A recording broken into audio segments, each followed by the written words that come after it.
Next बात करते हैं जी द ह्यूमन रिलेशन अप्रोच की, यानी इंसानी ताल्लुकात का नुक्ता नजर ये क्या कहता है। अब हम दो अप्रोचेस ऑलरेडी डिस्कस कर चुके हैं, ठीक है जी। हमने सबसे पहले जो है वो की रिवायती या ट्रेडिशनल अप्रोच या जिसे क्लासिकल का नाम भी दिया, और दूसरी अप्रोच जो थी वो साइंटिफिक थी कि साइंसी नुक्ता नजर से हम अपने काम की एफिशिएंसी को कैसे बढ़ा सकते हैं। दोनों को ही हमने फ्लॉज भी देखे और उनकी अच्छी चीजें भी देखी, फीचर्स देखे। अब थर्ड पे बात करते हैं ह्यूमन रिलेशन अप्रोच। इसी ह्यूमन रिलेशन अप्रोच का दूसरा नाम जो लिया जाता है वो है बिहेवियरलिज्म, ठीक है जी। बिहेवियरलिज्म या रवैया जो है, जिसके ऊपर हम कहते हैं इंसानी रवैया, तो बिहेवियरल स्कूल ऑफ थॉट भी इसको समटाइम कहा जाता है। इसी को जो है वो ह्यूमन रिलेशन अप्रोच भी कहा जाता है, इसलिए आपने यहां पे परेशान नहीं होना। तो अगर इसकी बात करते हैं कि ये क्या है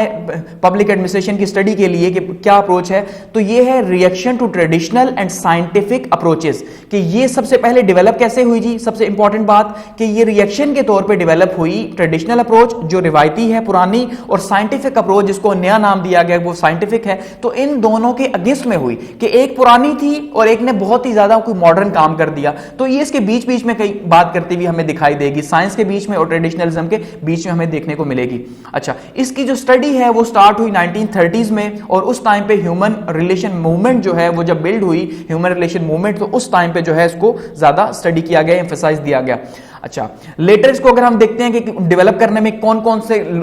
जो स्कॉलर्स हैं उन्होंने बहुत ज्यादा इंपॉर्टेंट रोल प्ले किया। इसके जो दो स्कॉलर्स हैं, बहुत फेमस नाम जिनका है जी, चेस्टर बर्नार्ड और हर्बर्ट साइमन जो हैं, ये दो स्कॉलर्स हैं, मेजर स्कॉलर्स, जो कि इस अप्रोच के द ह्यूमन रिलेशन अप्रोच या बिहेवियरलिज्म के ज्यादा फॉलोअर हैं, मानने वाले हैं।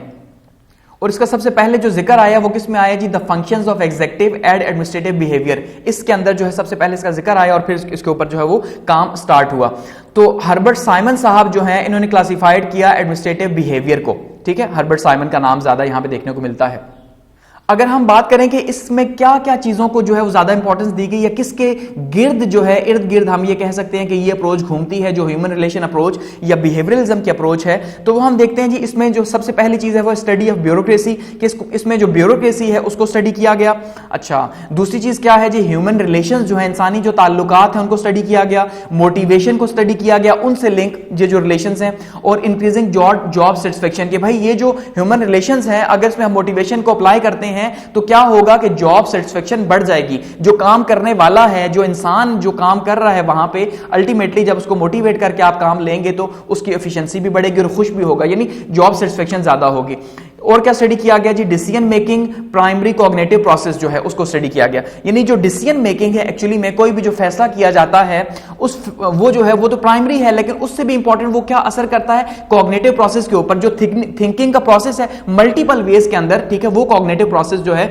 उसको जो है देखा गया कि वो कैसे प्रोसेस होता है, किस तरह से डिसीजन मेकिंग में असरअंदाज होता है। और इसमें क्या स्टडी किया गया जी, rational components of administrative behaviour, कि जो रैशनल बिहेवियर्स हैं, ठीक है जी, यानी जो अकली तौर पे हमें देखने को मिलते हैं, अमली तौर पे आप कह लें या रियलिज्म के थ्रू आप कह लें, हकीकत पसंदी में जो हमें एडमिनिस्ट्रेटिव बिहेवियर के अंदर देखने को मिलते हैं, जिनसे हम जान नहीं छुड़ा सकते क्योंकि ये एडमिनिस्ट्रेशन का हिस्सा है। तो इन चीजों के गिर्द जो है ये एक्चुअली में क्या अप्रोच है, ये ह्यूमन रिलेशन अप्रोच घूम रही है। अब बात करते हैं जी इसके फीचर्स की, कि ह्यूमन रिलेशन अप्रोच जो है या बिहेवियरलिज्म जो है, इसके फीचर्स क्या है, की features.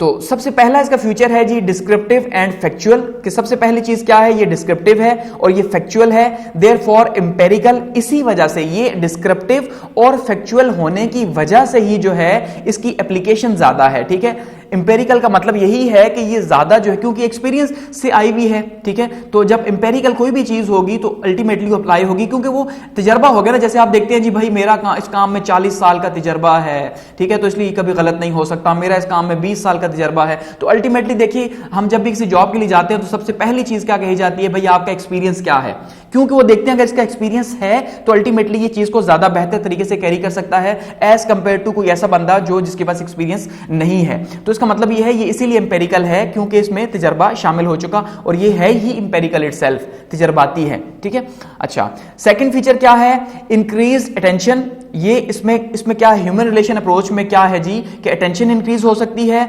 To the individuals and groups, के इंडिविजुअल्स की भी जो है वो इंक्रीज हो सकती है क्योंकि अल्टीमेटली जब ह्यूमन रिलेशन अप्रोच है और ह्यूमन के ताल्लुकात को, इंसानी ताल्लुकात को इसमें अहमियत दी गई है, तो जब ताल्लुकात आप किसी से भी बिल्ड करेंगे तो क्या होगा कि वहां पे अटेंशन ज्यादा हो जाएगी, यानी आप किसी भी शख्स को, किसी भी ग्रुप को ज्यादा अटेंशन दे रहे हैं, चाहे वो इंडिविजुअल है या वो ग्रुप है।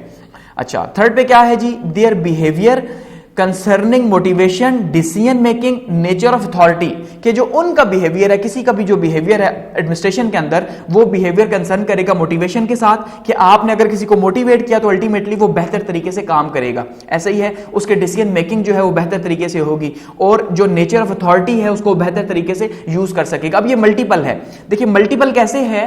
कि एक ऑफिसर है, अगर एक डीसी साहब हैं, बार बार मैं एसीडीसी की एग्जांपल्स देता हूं क्योंकि सबसे आसान है और समझ आने में भी आसान है, ठीक है। तो एक डीसी साहब है, अगर उन्होंने एसी से काम लेना है तो अब साइंटिफिक वे में तो हर चीज डिफाइंड है कि भाई आपने जो है ये काम करना है, लेकिन वो बहुत ज्यादा मैकेनिकल हो जाएगा, वहां पे ताल्लुकात का कोई जो है वो लिंक नहीं बनता। रिवायती तरीकाकार में भी हम देखते हैं कि भाई एसी साहब ने काम करने हैं क्योंकि लॉ के अंदर मौजूद है, लेकिन ह्यूमन रिलेशन अप्रोच का मतलब यह है कि डीसी साहब ने साथ में थपकी दी एसी साहब को कि भाई ऐसा है कि ये काम आपने करना है और शाबाश जाएं करें। अब जब शाबाश दे दी गई, हम देखें, हम स्कूल कॉलेज में भी हम देखते हैं जब हमें शाबाश मिलती है तो अल्टीमेटली हम क्या करते हैं, हमारी वर्क एफिशिएंसी इंक्रीज हो जाती है, हमारे टीचर्स के साथ ताल्लुकात बेहतर हो जाते हैं, पर्सनली वो हमें जानना शुरू हो जाते हैं, तो वो काम बेहतर हो जाता है, डिसीजन मेकिंग भी बेहतर हो जाती है। तो ये मल्टीपल है। अच्छा, नेक्स्ट क्या है इसका फ्यूचर जी, ये स्ट्रेस देता है इनफॉर्मल इंटरपर्सनल, अच्छा इंटर ग्रुप रिलेशनशिप के ऊपर। इनफॉर्मल का मतलब क्या है कि फॉर्मल का मतलब होता है स्ट्रक्चर, और जो लॉज एंड रेगुलेशंस हैं वो फॉर्मल है, वो एक पूरे का पूरा चीज तयशुदा है कि ये ऑफिस जो है वो डीसी साहब ने यूज करना है, ये एसी साहब का है, वो अपने ऑफिस के हिसाब से ही उनकी ड्यूटीज भी लॉ में असाइन है। लेकिन ये इम्पर्सनल है, इसमें ये नहीं है कि भाई ये छोटा है ये बड़ा है, ठीक है, छोटा बड़ा आपस में मिलकर जो है ना वो ताल्लुकात के थ्रू काम करवाया जा सकता है। ग्रुप्स के अंदर भी यही रिलेशनशिप डेवलप होते हैं और कम्युनिकेशन पैटर्न्स डेवलप होते हैं among members of the organization, ठीक है। उससे जैसे अब देखिए, अब ये जो है ना ये डेमोक्रेटिक वे ऑफ आप कह सकते हैं अथॉरिटी है, इसको आप नॉर्मली प्राइवेट सेक्टर के अंदर ज्यादा देखते हैं, वो कि प्राइवेट सेक्टर में साइंटिफिक भी है लेकिन ये भी आपको देखने को मिलता है। कैसे, सवाल है कैसे। अब इसमें कम्युनिकेशन को बहुत ज्यादा अहमियत है। जैसे आप देखिए पाकिस्तान में भी बहुत से मोटिवेशनल स्पीकर्स हैं, वो क्या करते हैं, मोटिवेट करते हैं, बताते हैं भाई आपने कैसे काम करना है। तो यहां पे भी इस कम्युनिकेशन का मतलब यह है कि आपने अपनी कम्युनिकेशन के थ्रू, अपने कम्युनिकेशन का जो आपका चार्म है उसको अप्लाई करना है इसके अंदर आपने काम लेने के लिए। इखलाकी तौर पे आप जो है वो किसी के साथ मीठे होकर बेहतर तरीके से काम करें, या हम अब खैर मैं कहूंगा तो शायद थोड़ा बुरा होगा, लेकिन पब्लिक एडमिनिस्ट्रेशन के अंदर इसको थोड़ा बुरा ही समझा जाता है कि भाई हम ये कहते हैं कि गवर्नमेंट सेक्टर में कौन तरक्की करता है या प्राइवेट सेक्टर में, या आप समझते हैं कि कौन तरक्की करता है। मैं अगर सादे अल्फाज में कहूं तो खुशामदी से ज्यादा कहा जाता है कि भाई खुशामदी लोग ज्यादा तरक्की करते हैं क्योंकि उनकी कम्युनिकेशन बहुत अच्छी है। लेकिन ये तो एक नेगेटिव वे है कि वो कम्युनिकेशन को जी सर, अच्छा सर, जी बेहतर सर, ये है एक नेगेटिव वे। लेकिन पॉजिटिव क्या है कि जब वही एक सीनियर की तरफ से जूनियर को जा रहा है कि भाई शाबाश ये काम करें, बहुत अच्छा है, ये है वो है, यानी इसको साथ में थोड़ा इंकरेज करके आप रिलेशन डेवलप करके काम करवा रहे हैं कम्युनिकेशन पैटर्न्स पे, तो वो ज्यादा बेहतर तरीके से करेगा क्योंकि उसको पर्सनली फिर वो देखेगा कि यार देखो पर्सनली इसको देखना, ऐसा नहीं है भाई जाओ ये ऑर्डर्स है करो। अब आप जब किसी को अथॉरिटी के तहत ये कहते हैं जाओ ऑर्डर्स है करो, तो करेगा तो वो भी, लेकिन उसमें फर्क होगा बजाय इसके कि जब आप किसी को पर्सनली कोई कहते हैं यार ये रिक्वेस्ट है, देखो ये रिक्वेस्ट है, तो वो भी अगला कहता है हाँ यार मेरे से रिक्वेस्ट की, गो कि उसकी पोजीशन हाई है लेकिन वो अब उसको और ज्यादा बेहतर तरीके से करेगा। तो यही ह्यूमन रिलेशन अप्रोच है जो बिहेवियर के गिर्द घूमती है। बात समझ रहे हैं ना कि इंसानी रवैये जो हैं वो मोटिवेशन के मोहताज है, ताल्लुकात के मोहताज है, समझ रहे हैं। अच्छा, ये एम्फेसिस देती है इनफॉर्मल सोशल ऑर्गेनाइजेशन के ऊपर, इनफॉर्मल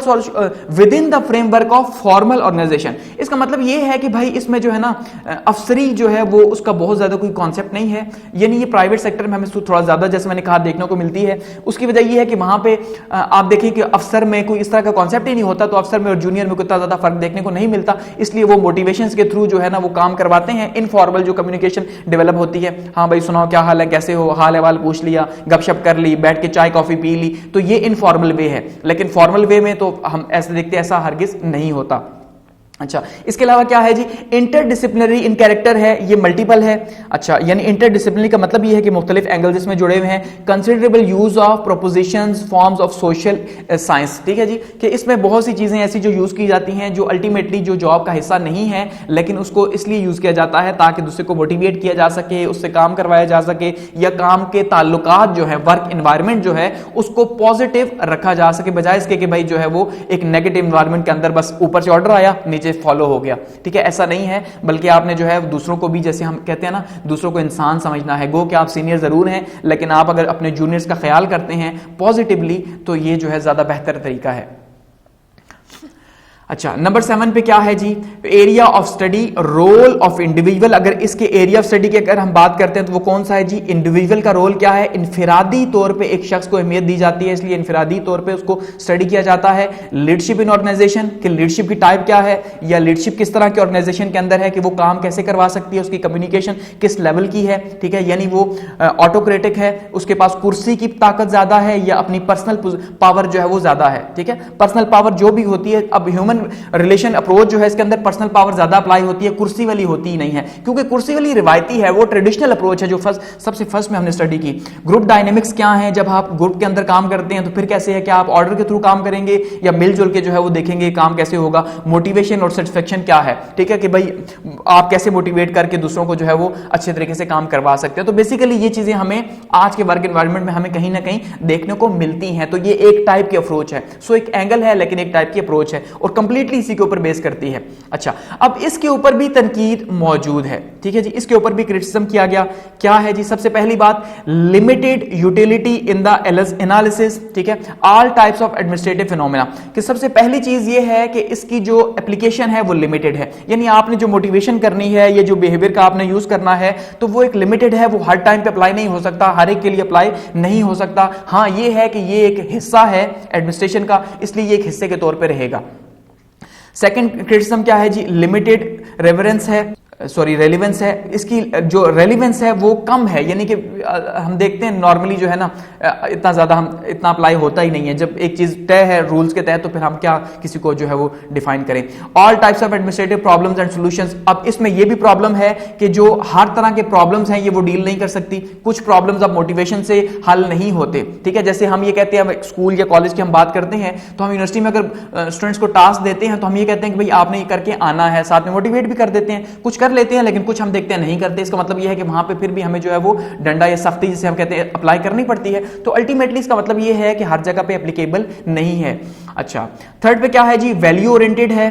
लेकिन नॉर्मेटिव प्रॉब्लम्स जो हैं वो एक्सप्लेन नहीं किए गए इसके अंदर, जैसे कि in terms of behavioural approach, ठीक है, कि अगर बिहेवियरल अप्रोच की अगर हम इसकी बात करते हैं तो हमें इसमें बहुत सी चीजें जो हैं वो हम देखते हैं कि वो यहां पे मौजूद नहीं है, इसके अंदर उसको डिस्कस नहीं किया गया। और नंबर 4 पे क्या है जी, बिहेवियरलिज्म, यानी कि इसके ऊपर जो है वो बहुत ज्यादा जोर दिया जाता है इनफॉर्मल स्ट्रक्चर के ऊपर, ठीक है। तो इनफॉर्मल स्ट्रक्चर जो है फिर वो ऑर्गेनाइजेशन का जो स्ट्रक्चर है उसको भी सम टाइम खराब कर देता है, ठीक है, क्योंकि जब आप बहुत ज्यादा गपशप को भी हम देखते हैं, जब आप इन कर लेते हैं और बहुत ज्यादा एक अगर ऊपर के लेवल का लोअर के लेवल के साथ जो है वो फॉर्मल हो जाता है, इनफॉर्मल हो जाता है, तो उससे क्या है कि हम ये कहते हैं भाई रोब जो है वो खत्म हो गया। तो जो लॉज ऑफ पावर है वहां पे शायद ये चीज अप्लाई नहीं हो सकती, क्योंकि लॉज ऑफ पावर में यही है कि आपने आंखें बना के रखनी है, माथे पे जो है वो 24 आपके बजे हुए हों, चलें 12 बजा दे तो 12 बजे भी आपके माथे पे, और इस तरह की जो चीजें हैं वो आपसे आप ज्यादा, जाहिर बात है खौफ पैदा होगा ना, फियर आप अगर क्रिएट करेंगे तो आपको जो है ना वो सिर्फ इशारा करना पड़ेगा, भाई ये कर दो वो हो जाएगा, ये नीचे वाला खुद ही कर देगा कि भाई ये मेरी ड्यूटी है। लेकिन इसमें ये है कि बार बार इनफॉर्मल अगर वे होगा तो शायद आपका वो जो पूरा पैटर्न है, वर्क का पैटर्न टूट जाएगा। तो ये हकीकत है कि आप कंप्लीटली मोटिवेशन को अप्लाई नहीं कर सकते, वो फिर नेगेटिव भी साइड पे जा सकती है, इसीलिए क्रिटिसाइज किया गया। तो एट द एंड अगर हम कंक्लूड करें तो form mostly followed in organisations की मोस्टली फॉलोड होती है, लेकिन लिमिटेड जो है इसकी अप्रोच है, और ये लिमिटेड जो है वो अप्लाई होती है, बहुत ज्यादा ये अप्लाई हमें होती हुई नहीं नजर आती, और उसकी वजह यही है कि ये एक हिस्सा है। अब देखिए ये सारी चीजें जो है हमें एक हिस्सा, तो जैसे साइंटिफिक मैनेजमेंट है वो भी एक हिस्से के तौर पे अप्लाई तो हो सकती है, लेकिन वो कंप्लीटली अप्लाई करना पॉसिबल नहीं है। इसी तरह से ये भी जो है वो एक हिस्सा है, लिमिटेड है, हम 100% हम इसे अप्लाई नहीं कर सकते, वरना तो ऑर्गेनाइजेशनल जो स्ट्रक्चर्स हैं वो ही खत्म हो जाएं, फिर जो लॉज बने हुए हैं, जो हायरार्किकल स्ट्रक्चर है वो ही तबाह हो जाए, और फिर तो काम का पता ही ना चले, फिर वो जूनियर जो है सीनियर को कह रहा हो जिक्र कर देना ना ये काम यार, ठीक है। तो ये प्रॉब्लम्स हैं। तो लेकिन ये है कि गो के इसके जो फॉलोअर्स है वो मानते हैं कि बिहेवियरलिज्म के अप्रोच जो है वो बेहतर है, इससे हम ज्यादा काम ले सकते हैं, ठीक है। तो यहां पे जो है वो ये हमारा थर्ड जो अप्रोच है वो भी एंड हो रही है। आगे बढ़ते हैं, और नेक्स्ट जो हमारे पास अप्रोच है जी नंबर 4 पे, वो है जी इकोलॉजिकल अप्रोच, यानी माहौलियाती नुक्ता नज़र के तहत